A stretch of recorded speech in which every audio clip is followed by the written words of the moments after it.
All right, let's talk about stemming and autism and why so many people who get diagnosed later in life look back and they realize, oh wow, I used to do that as a kid. I didn't know what it was called. I didn't know it was called stemming.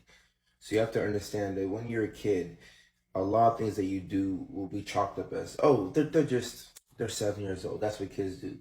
Whether you're, tapping your feet, clapping your hands, whatever stem you have, even if it's a vocal stem, sometimes people will say, oh, that child is just being loud. That's just what, kids do. Boys be boys, girls be girls.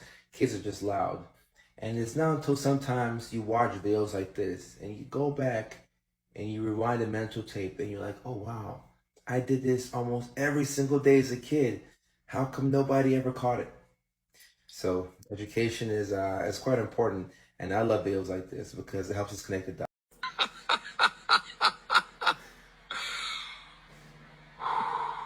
How many types of autism are there?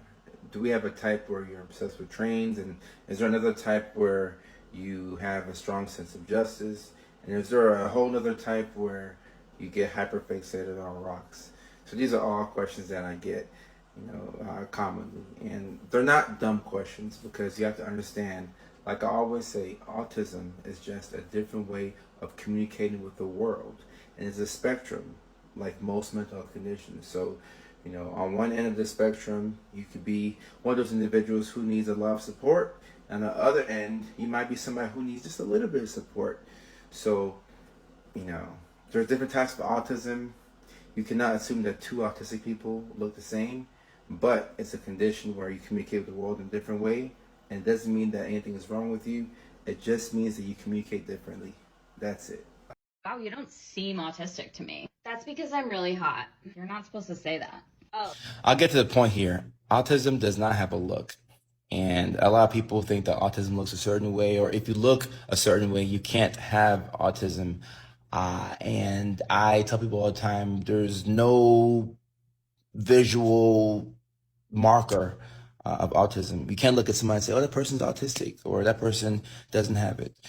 And a lot of people confuse autism with other things. I think that people confuse autism with Down syndrome. I've seen people confuse it with intellectual disability. Just because you're autistic, that does not mean that you have an intellectual disability, although a lot of people who are on the spectrum do have intellectual disabilities.